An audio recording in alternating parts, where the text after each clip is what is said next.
5 is hard. Try waking. Oh, you think you're 9 too? 5 is hard.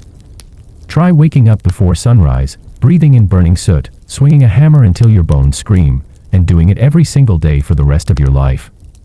No glory, no praise, just blood, fire, and silence. Medieval blacksmiths built the world, but were rewarded with broken backs, scorched lungs, and total obscurity. No feast toasted to their name. No monument bore their face. Yet every sword, every plow, every hinge depended on their suffering. So why did they keep going? What kept them by the forge, day after punishing day, knowing they'd be forgotten the moment their hammer fell silent? Tonight, we're diving deep into the brutal, overlooked life of the medieval blacksmith. And by the end, you'll understand why it didn't just suck to be one, it was a slow, burning sacrifice. The morning arrives long before the sun chooses to climb over the horizon. There is no luxury of sleeping in, no time for lingering dreams. The rooster's crow may echo through the village, but you are already awake, your body stirred by habit and by pain. The ache in your hands is your true alarm. It creeps up from your wrists and elbows, a dull reminder of the hammering that consumed you yesterday and the day before that. Even in the half-dark of the cottage, you can see the blackened streaks under your fingernails, scars and calluses that have become as permanent as your breath. The air in the room is heavy with the stale scent of ash and soot that clings to every surface. It is not unpleasant, at least, not to you. It is the smell of your trade, of days spent bending stubborn iron into something useful. The walls of your small home are stained from years of smoke trailing from the forge across the yard. That forge is the true heart of your existence, not the little bed you rise from, not the bowl of yesterday's bread waiting to be softened in water. The forge is your companion, your burden, and your legacy. You step outside, and the ground feels damp with the remnants of night.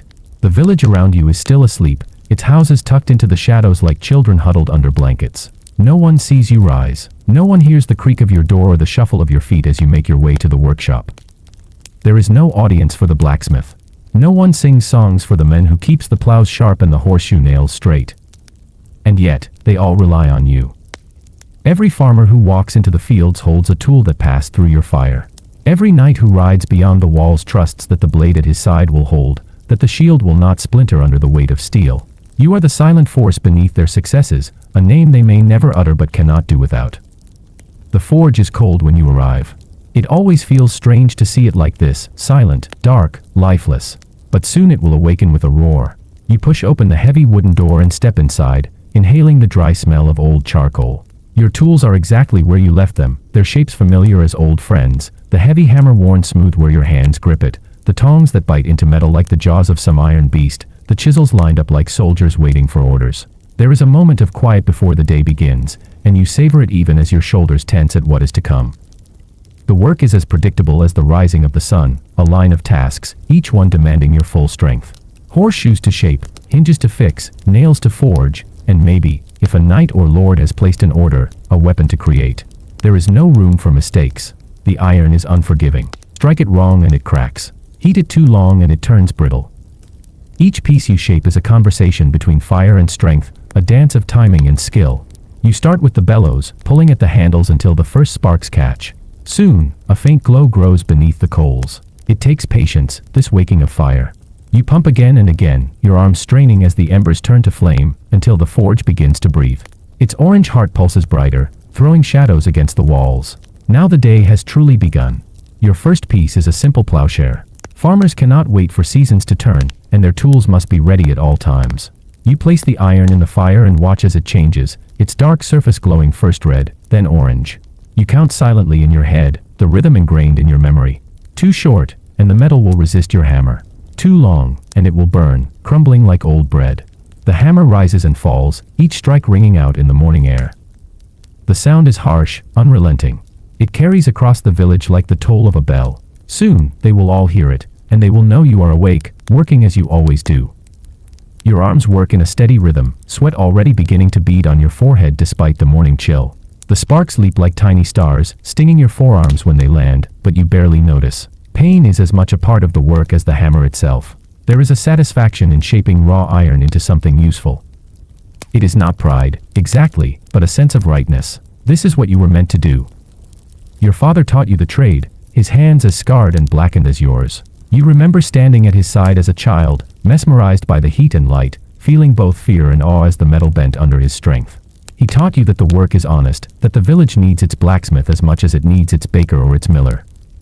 But he also taught you that it will take from you, your youth, your hearing, your strength, piece by piece until there is little left but the scars of a life spent in fire. By mid-morning, you are deep into the flow of work. The first plowshare is done, cooling on the dirt floor as you start another. The forge bellows and hums like a living creature, the hammering a steady heartbeat. Your shirt clings to your skin, damp with sweat, and your hands ache from gripping the tools. The cuts on your fingers sting from the salt of your sweat, but you push on. There is no room for weakness. You pause only briefly to drink water, wiping your brow with the back of your arm. Outside, you hear the village beginning to stir, the lowing of cattle, the clatter of wooden wheels, the distant voices of women heading to the well.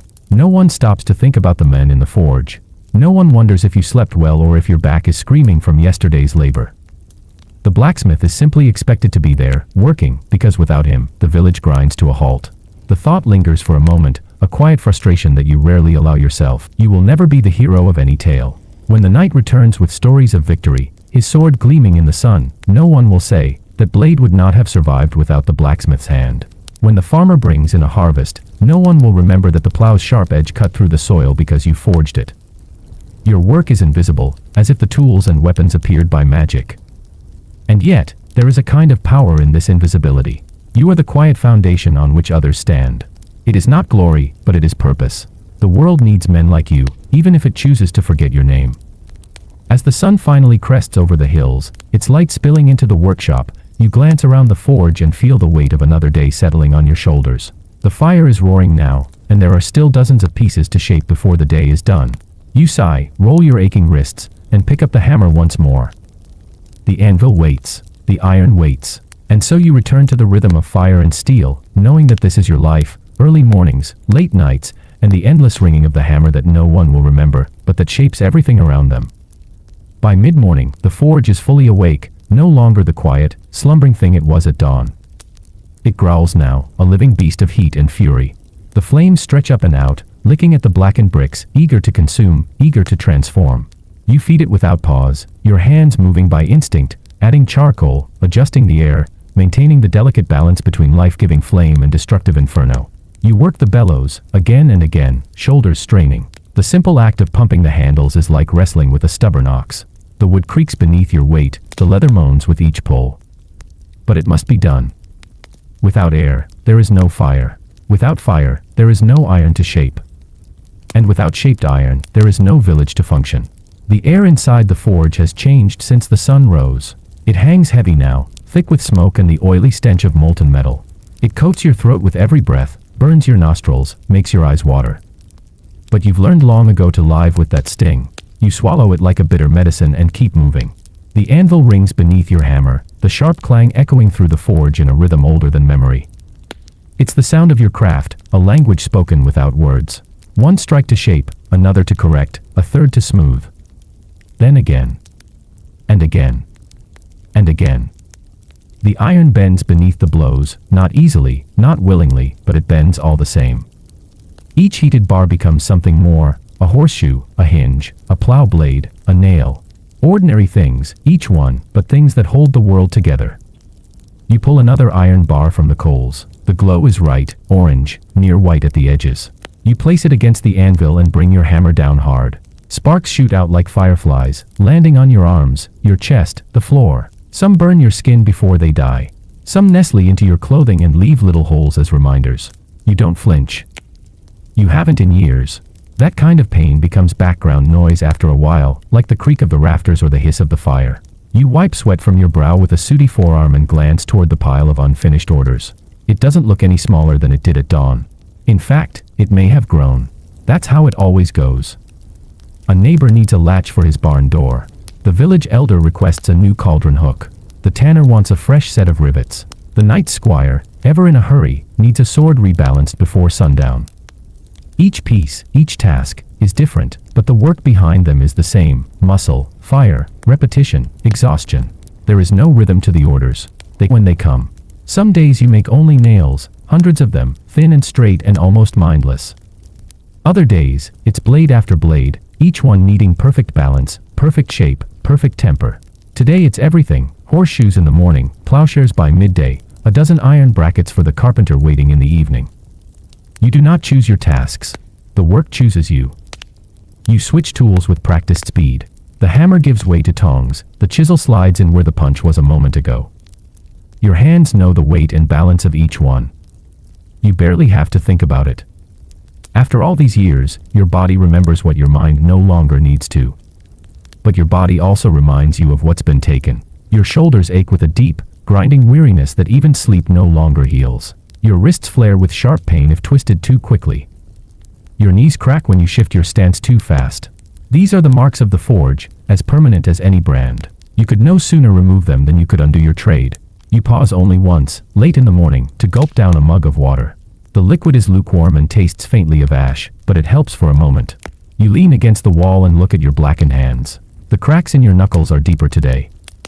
The soot clings under your fingernails, no matter how hard you scrub.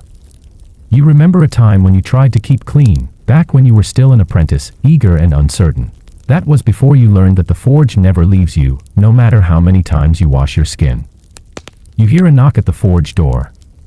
A boy stands there, maybe 10 years old, holding a broken blade in shaking hands. His father is behind him, nodding respectfully but saying little. The boy hands you the weapon. It's a small practice sword, snapped near the base. Not your work, too brittle, poor tempering, but you say nothing. You nod, promise to fix it, and the man places a few copper coins on your table before leading the boy away. You study the blade for a moment. The break is clean, a sign of cheap iron or careless heat. You sigh. You'll reforge it tonight, after the regular orders are done. The boy deserves a sword that won't fail him. Even the smallest blade deserves to be strong. Back to the bellows. Back to the fire. The afternoon heat rises with the forge's flames. Sweat drips from your brow into your eyes. You blink it away. The hammer resumes its song. You catch your reflection in a bit of polished steel as you work. The face staring back is older than you expect. Eyes lined from squinting through smoke. Beard singed at the edges. Skin weathered from years of fire and sun. This is what the trade gives you. It pays in steel and exhaustion, in scars and soot. Still, there is something in the work that holds you here. It isn't gratitude, few ever thank you. It isn't comfort, your days are hard and your nights harder. Perhaps it is simply the act of making, of shaping something with your hands that outlives the moment. Each piece you craft becomes part of the world. You will walk past homes with your hinges on the doors, see carts rolling by with wheels held together by your nails. You may never be known, but your handprints are everywhere, pressed into the iron that surrounds your village. The sun shifts across the sky. Your shadow changes shape on the floor. The pile of raw metal beside you shrinks, little by little. The day is far from over, but you feel the weight of the hours already pressing down. The hammer grows heavier in your hand. The fire seems hotter, the bellows stiffer, the air harder to breathe. But you press on. The forge has no patience for rest. The iron waits for no man. By late afternoon, you've shaped over a dozen pieces. The anvil is littered with shavings and fragments. The floor is dark with ash. You roll your shoulder, stretch your fingers, and reach again for your hammer. There are still links of chain to finish. A few hooks for the butcher. A gate latch for the widow who lives near the woods. No task is too small. No request is ignored. That is the way of the blacksmith. You do not speak much during the day. There is no time for chatter, no room for distraction. The work demands focus. One slip of the hammer, one moment of inattention, and the metal can twist wrong, shatter, or worse, take your fingers with it. So you move in silence, with only the fire and the hammer as your companions. When evening comes, the forge will finally begin to cool. You will collapse onto a stool, muscles trembling, skin shining with sweat and soot. You will wipe your brow and drink water that tastes of metal and smoke. You will stare at the cooling coals, watching them dim, as if the fire is sleeping and dreaming of tomorrow. And you will know that you have done your part, again, unseen by most, remembered by few. The iron is shaped. The village will move forward. And tomorrow, the fire will rage again. The fire may sleep, but you do not. When the forge finally settles and the bellows fall silent, there is no sense of relief, only a quieter form of punishment. Your body does not release the tension it has held all day. Instead, it simply shifts from burning effort into a deep, dull ache that spreads like a creeping fog. You sit at the edge of your small stool, your hands resting on your thighs, fingers curled and trembling. The hammer is no longer in your grip, but your muscles still feel as though they are clenching it. The joints in your wrists pulse in sharp, rhythmic pain, as if they've been wedged open. Your shoulders feel torn, as though every swing of the day has left a mark carved into sinew and bone. You try to roll them back, stretch your arms, but the pain is stubborn. It digs in. It stays. Your back tightens as you stand. It has done this for years, gradually becoming less flexible, less forgiving. You learned long ago to lift with your legs, but the years don't care. They take their toll no matter how careful you are. The strain of bending over the anvil, of heaving iron, of standing for hours in the unrelenting heat, all of it has added up. You move stiffly, and your knees pop like brittle twigs. Outside the forge, the air is cooler. Night has stretched itself over the village, settling into every rooftop and narrow path. But quiet evening cannot soothe your lungs. You cough, a deep, rattling thing that starts in your chest and rises like smoke. It shakes your ribs and scrapes at your throat. You press a cloth to your mouth, more out of habit than hope, and wait for the spell to pass. It does, eventually, as it always does. But the damage remains. There is no name for your condition in your time. No one studies the lungs of a blacksmith. There are no physicians charting your breath, no words like chronic or occupational disease. There is only the cough, and the knowing that it comes from years spent breathing the forge's breath, thick with soot, smoke, and burning iron. The black dust that floats in the air settles in your chest as surely as it settles on your skin. You wipe it away from your arms, but you cannot wipe it from within. The soot has found every crevice of your body. It lives in the lines of your palms, in the corners of your eyes, in the wrinkles around your mouth. No amount of scrubbing will lift it entirely. Your skin carries its shadow, a permanent stain earned through decades of labor. Even when you bathe, rare as that luxury may be, the water runs black, and the dirt never fully lifts. You return home slowly, step by aching step, your legs heavy with fatigue. The cottage is dark, quiet. There is no fire burning inside. You light a candle and sit on the edge of the bed. Your feet throb inside worn boots. You pull them off with a groan, then stretch out your legs and stare at the ceiling. There is no comfort here. Only stillness. And the pain, which has settled in beside you like an old friend.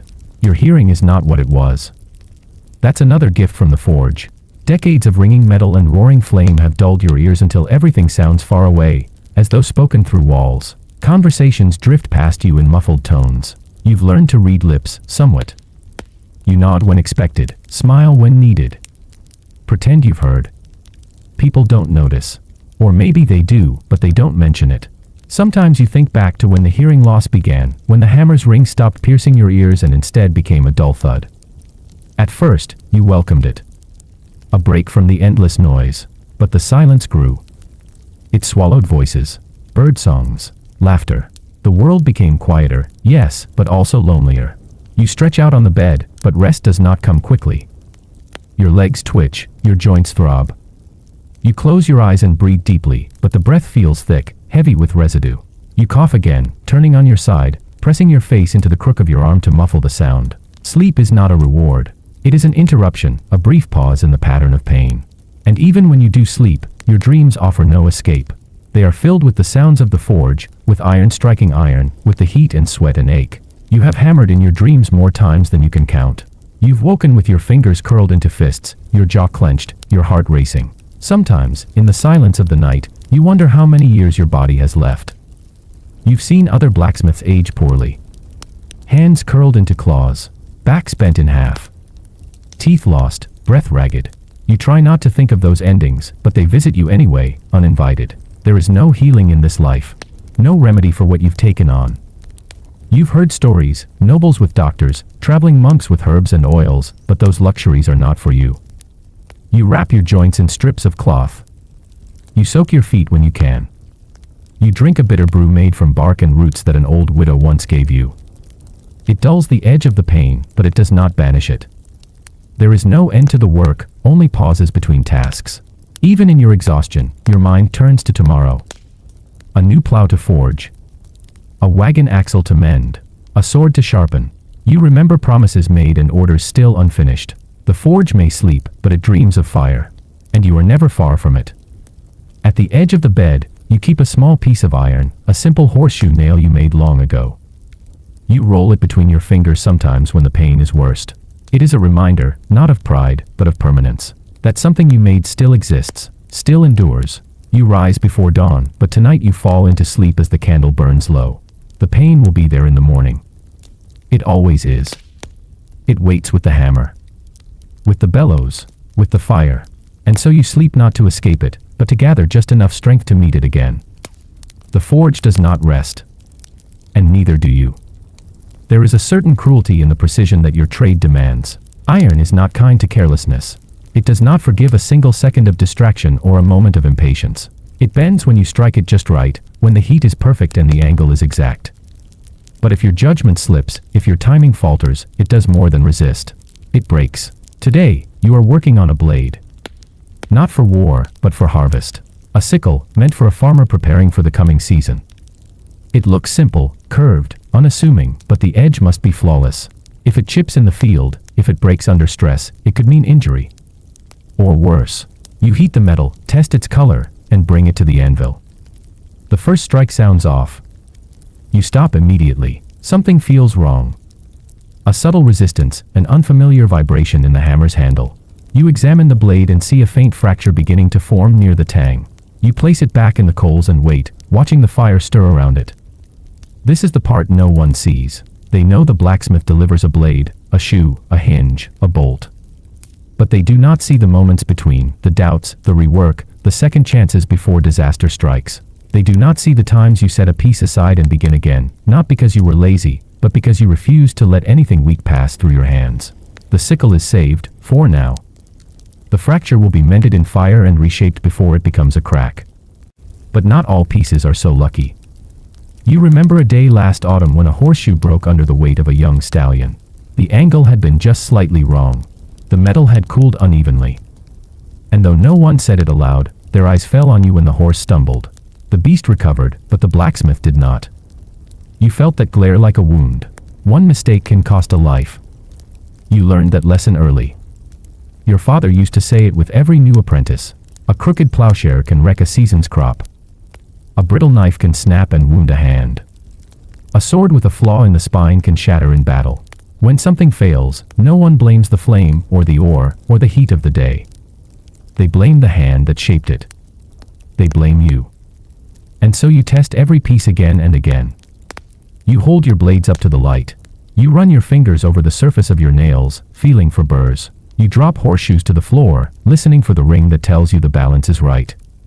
And still, even with your care, some things break.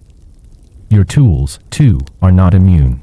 The hammer you use every day now has a crack along the edge of the head. It doesn't affect the work yet, but it's growing.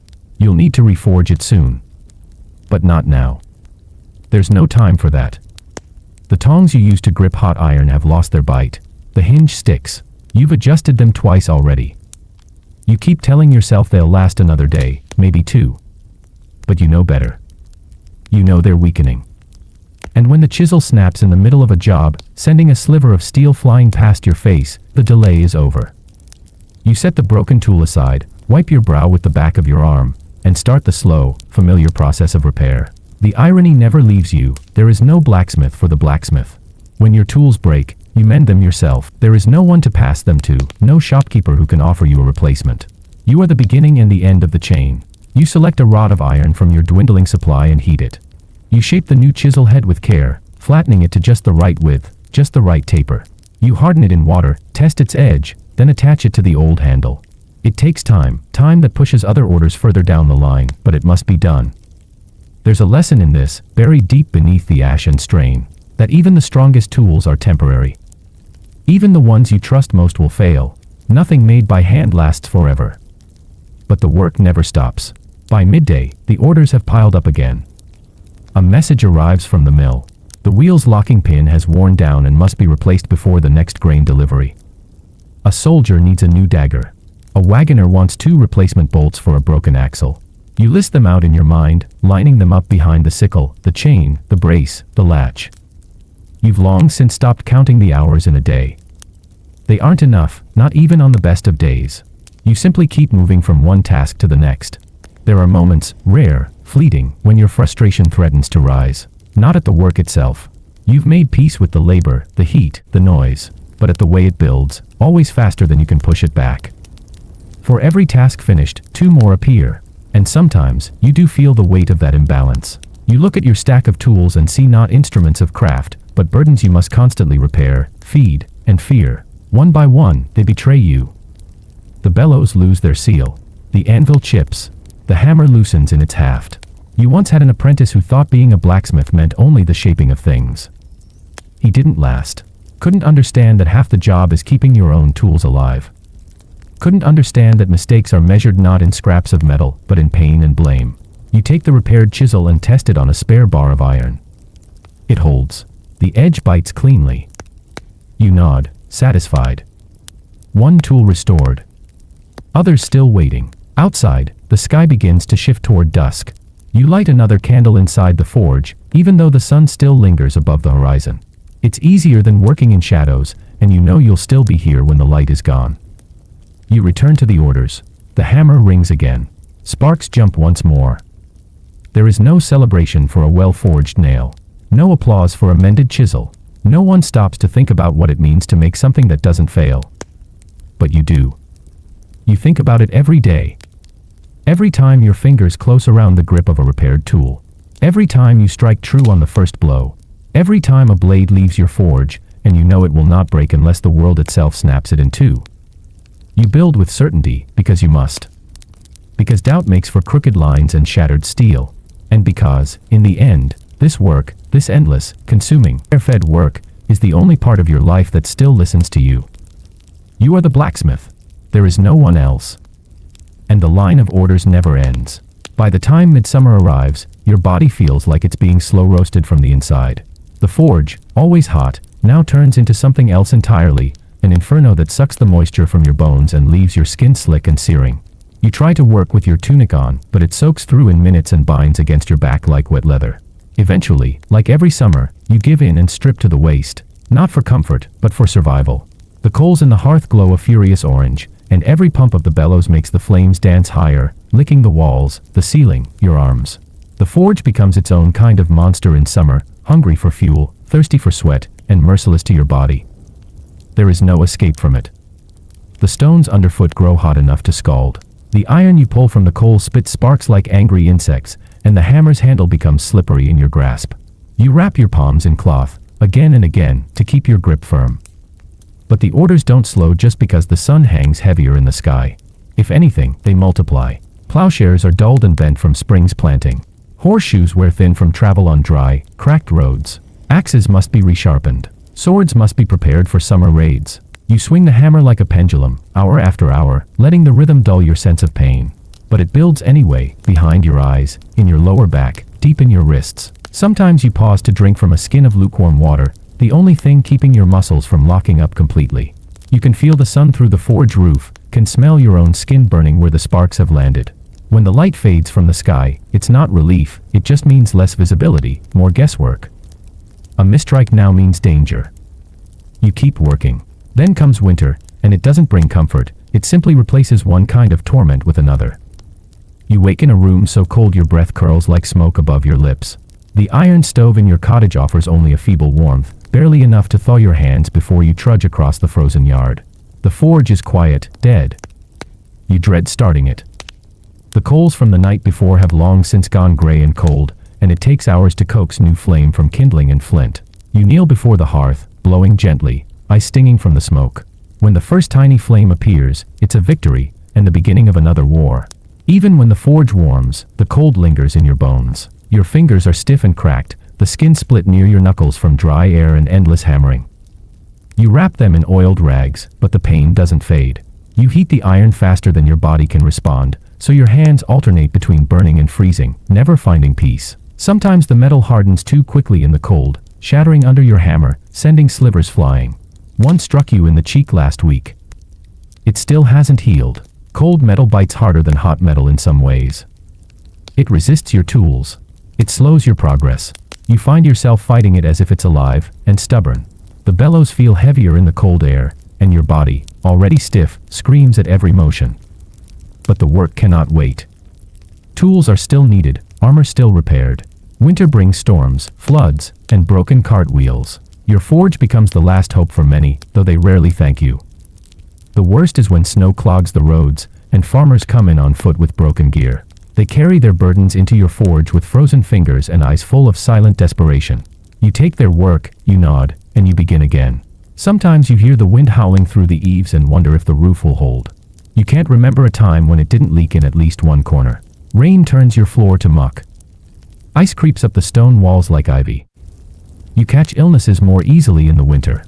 Your cough deepens. The black dust in your lungs clings more tightly when the cold air sharpens each breath. There is no rest from the forge, no matter the season. Summer burns your skin. Winter cracks it.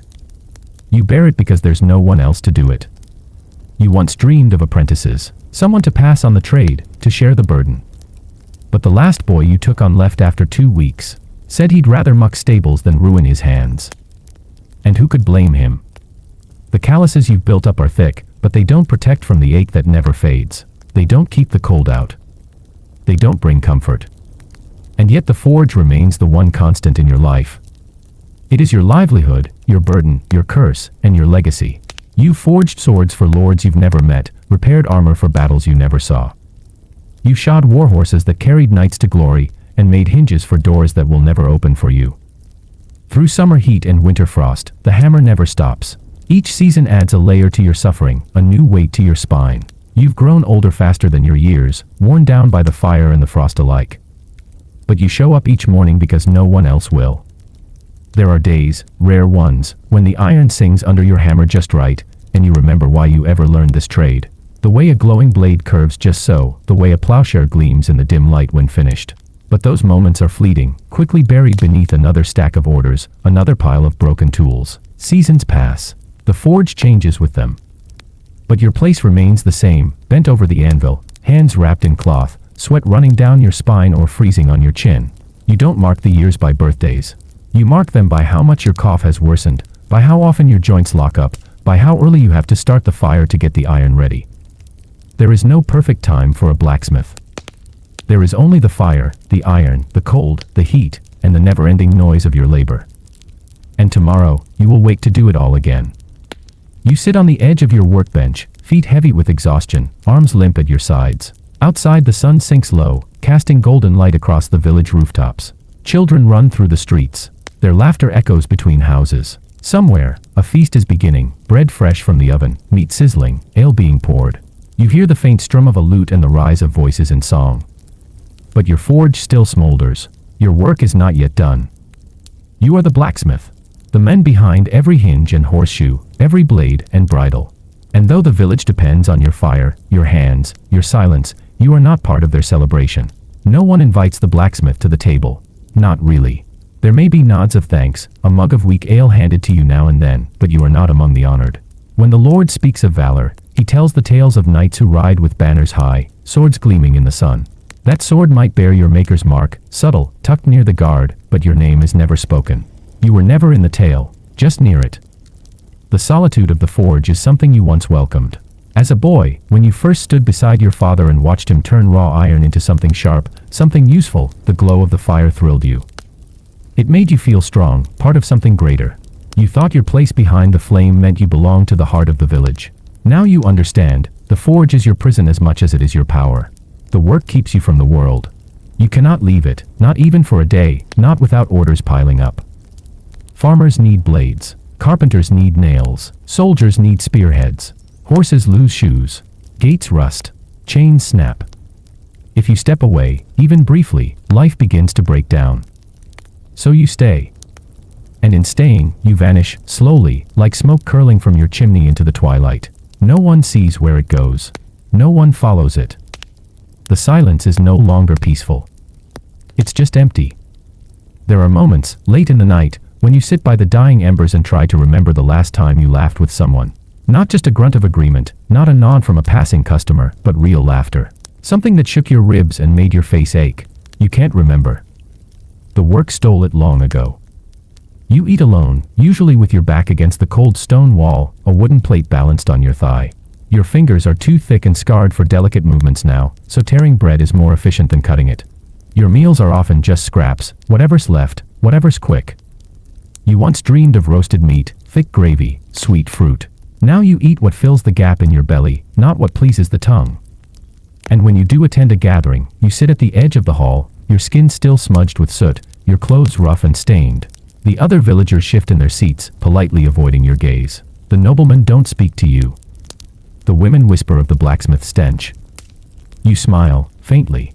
There's no room for softness in your life, and they know it. Sometimes a child wanders into your shop, wide-eyed, watching the sparks fly from your anvil. You remember being that child. Once, one of them asked if you were a magician. You laughed, just once.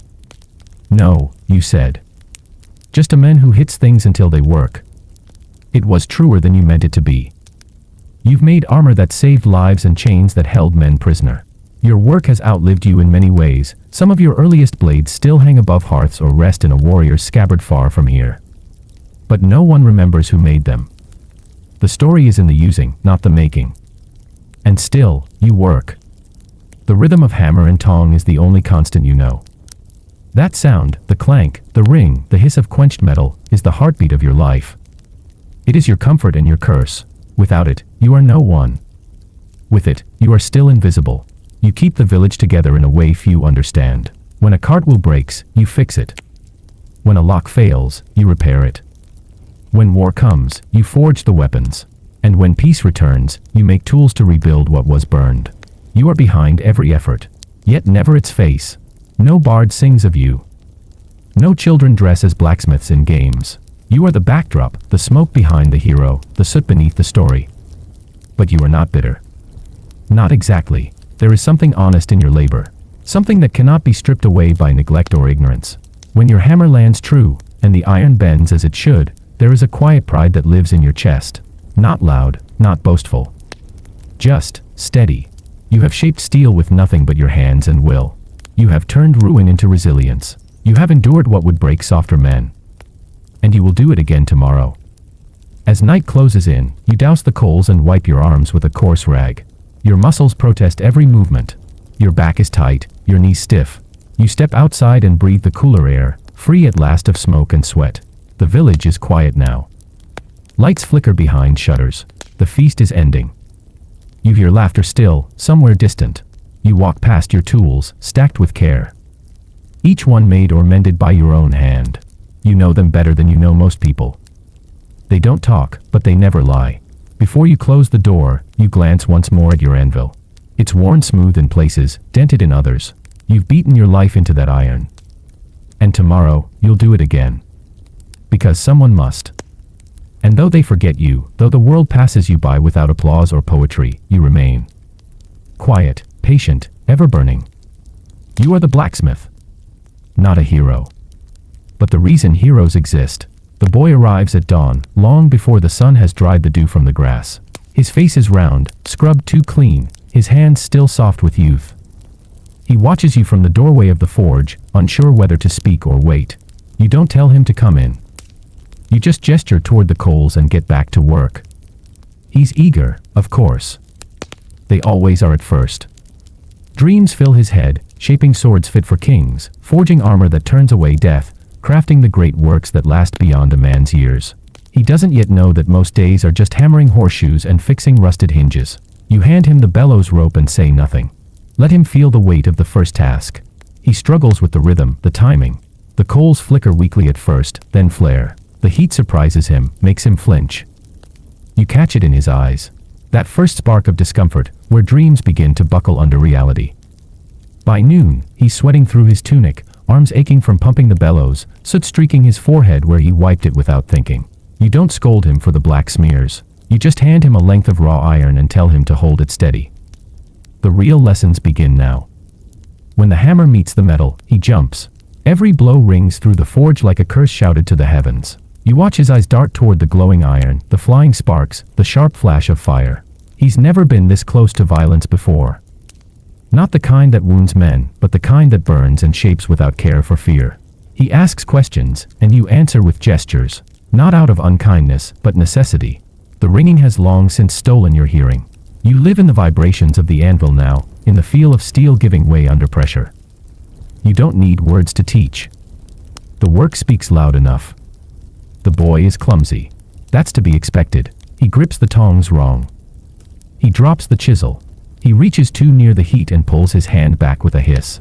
The pain is minor, but it plants the first seed of doubt. You saw it in your own reflection once, years ago, when your beard was still black and your hands didn't tremble after sundown. You show him how to shape a nail. A simple thing. But the angle must be right, the shaft clean and true, the head solid. His first attempt bends. The second cracks. The third finally holds. He grins, proud of the tiny victory. You nod, but your face doesn't match the pride in his. You've seen too many come and go. And always, there is the danger. The forge is not forgiving. It punishes those who lose focus. One spark in the wrong place, and a fire blooms where it shouldn't. One misstep near the anvil, and bones break. One errant hammer swing, and blood joins the ash on the floor. You watch him, always closely. It happens before the end of his second week. He grips a hot piece too far down the shaft, trusting the tongs more than he should. The iron hisses against his glove, and he yelps, dropping it. He backs up too quickly, stumbles over the coal bucket, and knocks it into the fire. Embers scatter across the stone like angry bees. You move fast, faster than you thought you still could, and stamp them out before anything catches. The boy's breath is ragged, face pale. He doesn't speak. You don't scold. You just look at him, long and level, and then gesture to the broom. He sweeps in silence, shame burning hotter than the fire ever could. That night, he doesn't return. The next morning, you work alone again. The anvil rings steady, the bellows move in rhythm, but there is an absence in the forge, a stillness that feels too loud. You've felt it before. Many times. Some return. Most do not. Those who do, if they stay, they change. The eagerness fades, replaced by focus. They learn to respect the fire, to listen to the steel. They learn that this life is not about glory. It is about endurance. Months later, a different boy arrives. This one thinner, eyes warier. You begin again. The same tasks, the same lessons, the same dangers. One day, the hammer will fall from your hand. Your grip will fail, your legs will not carry you to the forge, and your hearing, what little remains, will fade into complete silence. You will sit beside the hearth, no longer needed. But the work must continue. So you teach. Even when the students falter, even when they flee, even when they curse your silence or your stern face, you pass on the burden because someone must take your place. Someone must earn the aches in your shoulders, the cracks in your palms, the cough in your chest. You do not expect thanks. That is not the nature of your craft. But sometimes, when a boy returns after months away, his hands rougher, his eyes harder, you feel something stir in your chest. Not pride. Something quieter. The knowledge that the fire won't die with you. Because there is always more iron to shape, more swords to make, more hinges to mend. And always, the anvil calls. The apprentices will come and go. Some will rise, some will fall. But the forge endures. You've given your life to it. And soon, someone else will too. The forge is quiet today. No bellows creaking, no hammer striking, no hiss of steam as iron meets water. Only the low whisper of wind slipping through the cracks in the timber walls, brushing the soot-caked tools that hang in stillness. The anvil sits like a monument now, untouched. For the first time in decades, your hands have not greeted it at dawn.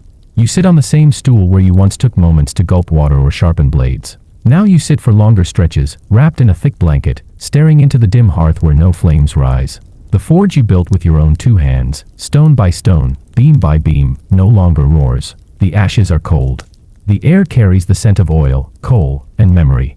Your arms lie in your lap, thinner than they once were. The bulk you carried through most of your life has vanished, wasted by time and toil. Your palms are like old parchment, leathery, cracked, and deeply lined, each groove carved by years of labor. You flex your fingers once more, slowly. The ache is deep and constant now. No longer from strain, but from wear.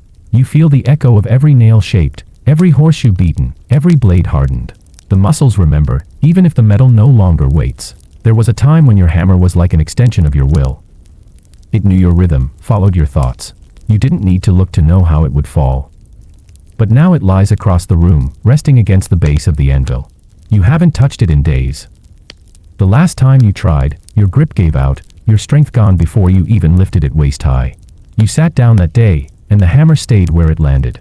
Outside, the village breathes its usual life. Children shout in the distance, chasing one another through the muddy lanes. The butcher's cleaver echoes from across the square. The smell of stew floats on the breeze. The world continues. It always does. But fewer people come by your shop now. They've learned that your hands are no longer strong, that your ears no longer catch every word, that your eyes take longer to focus in the smoky gloom. They go to the apprentice, the boy who now wears your leather apron. He lights the forge in the mornings, pumps the bellows in the afternoons. He's clumsy still. He leaves the iron too long, strikes it off-center, forgets the final quench. But he's learning. You watch him through the doorway sometimes. He mutters to himself the same way you once did. He wipes his brow with the same motion. And every once in a while, you see him hesitate, about to ruin a blade or overheat a rod, and he stops, glances your way, and adjusts his grip. He's been watching. He remembers what you showed him. That knowledge has passed on. It's strange, you think, how much of you has already disappeared. The noise in your ears, once so deafening, is now dull and distant. The weight of your tools has lifted, replaced by the weight of stillness. You no longer jump when the metal shrieks under stress. You no longer taste the smoke on your tongue. The fire that once dominated your days seems like a memory now, fierce, but far away. And still, though you no longer work, your labor surrounds you. The village would not look the same without your touch. The chapel door, thick oak reinforced with your hinges, still opens with a low groan. The grain mill's gears turn with the teeth you filed into place. The horses that carry grain and people and goods across the roads do so on hooves protected by your handiwork. And the knights, proud, polished, parading through the square, they draw swords you forged with your own breath and blood. They never say your name when they raise those swords, but you. And that's enough. You reach slowly for the small chest beside your stool. Inside, among the rags and scraps, lies your first chisel. You kept it all these years. The edge is dull, the handle splintered. But it still fits in your hand. You remember the first time you used it, barely more than a boy, teeth clenched with focus, trying to cut a groove into a stubborn hinge. The master had laughed at your posture, your technique. But he didn't laugh when you finished. It held. It worked.